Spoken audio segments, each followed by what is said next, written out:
importantly, science communication needs to be context specific. There's no recipe.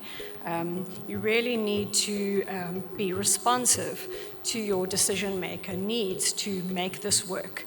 And also, it's a dynamic area of work. Governments change, the environment changes, policy changes. We want policy change, and priorities change. So you need to be responsive.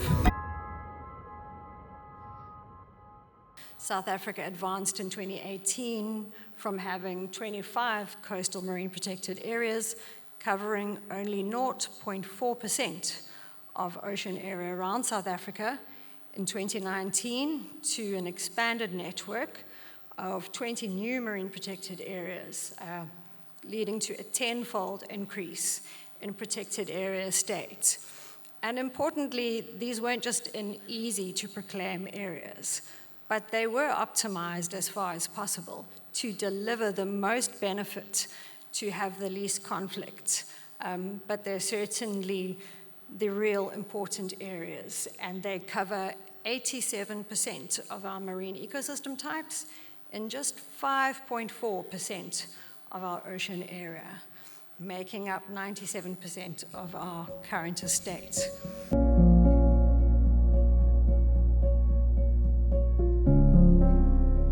South Africa's oceans host an incredible diversity of marine ecosystems, and we need to make sure that examples of each of those different types are included in our protected area network. So that's what we're talking about when we say a representative marine protected area network.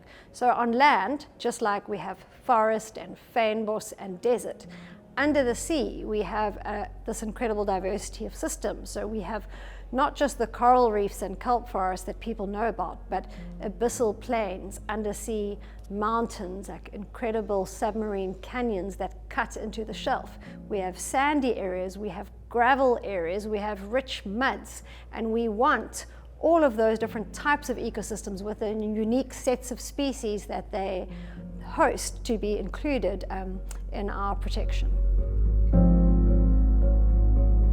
South Africa has a national protected area expansion strategy that was developed before the efforts for making the case for 30% protection of the ocean.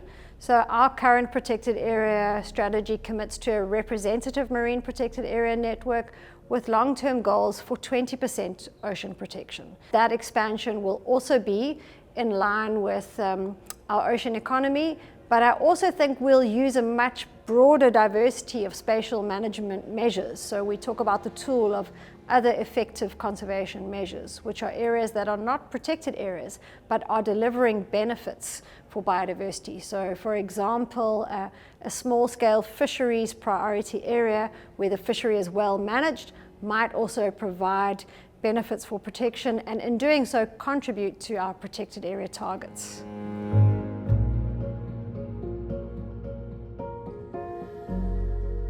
The kind of benefits that we can expect to see would be increased food security, increased job security for fishers.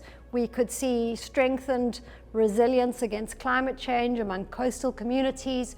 We could see innovation in the tourism sector, a thriving marine wildlife and a tourism trade that I think could really be in alignment with the ocean economy, while protecting and making sure that the benefits of protected areas flow out into adjacent areas and help us make sure that we can benefit from these ecosystem services in the long term.